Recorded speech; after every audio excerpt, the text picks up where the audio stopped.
Hello everyone! Something incredible is about to unfold in Genshin Impact. While version 6.x won't feature an Archon, that won't be a problem because we're about to see what might be the most powerful character lineup in the history of the game. I'm talking about Varka, Nicole, Alice, and Columbina. Characters with years of buildup, deep lore connections to Celestia, the Abyss, the Traveler, and much more. For the first time, these characters are all releasing in quick succession. In this discussion, I'll dive into everything we know so far about these highly anticipated releases, their roles, their combat potential, and how version 6.x could completely alter the story. You'll want to start saving your Primogems now, trust me. Let's break down who they are, what they might bring to the table, and why each one could be not just overpowered in terms of gameplay, but also crucial to the game's ongoing narrative. Are you thinking of spending money on Genesis crystals? If yes, then I recommend watching this because it might just save you a bunch of money. There's this website called LootBar.gg, where you can save up to 25% compared to in-game purchases. Since LootBar uses the official partnership route, you can enjoy all the official Hoyoverse recharge events, meaning you can get twice the amount of Genesis crystals if you have the bonus. This is how I purchased 6,560 Genesis crystals for only $47. All I had to do was provide my UID and make the payment, and 1 to 2 minutes later, I received the crystals on my account. No hassle. It's completely safe and secure, and has thousands of good reviews on their website. Even big shots like Dukaja, Tevat Times, and Jello Impact approve of LootBar, so head over to the link in the description and start saving money. New users get 10% off their first purchase. Let's start with Varka, expected to arrive in version 6.5. If you've been around since the beginning of Genshin, you're likely familiar with his name.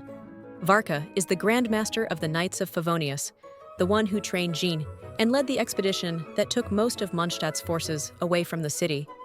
He's almost become a legendary figure, someone always a step ahead of the Traveler, off doing something important in some distant land. Despite being mentioned only in voice lines and letters for over 5 years, he's finally making his return. Varka is rumored to be an Anemo DPS. What makes his return so exciting is the potential for big changes in Mondstadt's story. His arrival could kickstart the next major arc for the region, possibly opening up connections to Celestia or Cainria. Considering how long Hoyoverse has held him back, Varka is definitely not going to be a filler character. Next up, in version 6.6, we'll get Nicole. Newer players might not immediately recognize the name, but Nicole is one of the most mysterious and potentially game-changing characters in the Genshin universe. She's part of the Hexen Circle, a secret coven of witches that includes Alice, Barbaloth, and Rheindotter. Even more interestingly, she's one of the few known descenders, meaning she exists outside the world structure of Tevat, and that has huge implications. Nicole made a brief appearance, or at least her voice, during the 3.8 Hexen Circle cutscene, where she referenced the false sky and hinted at knowing much more about the true nature of the world than anyone else.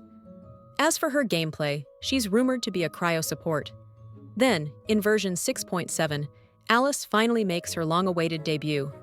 Yes, Alice, the legendary adventurer, Klee's mother, the chaos specialist, and the voice narrator for events like the Golden Apple Archipelago. She's the one who leaves bombs for babysitters and writes parenting guides that even Lisa deems too dangerous. Alice has been part of the game's fabric since the very beginning, and her release will have a major impact both mechanically and narratively. She's expected to be a pyro DPS. However, before these legendary figures arrive, we're getting an even bigger surprise in version 6.3.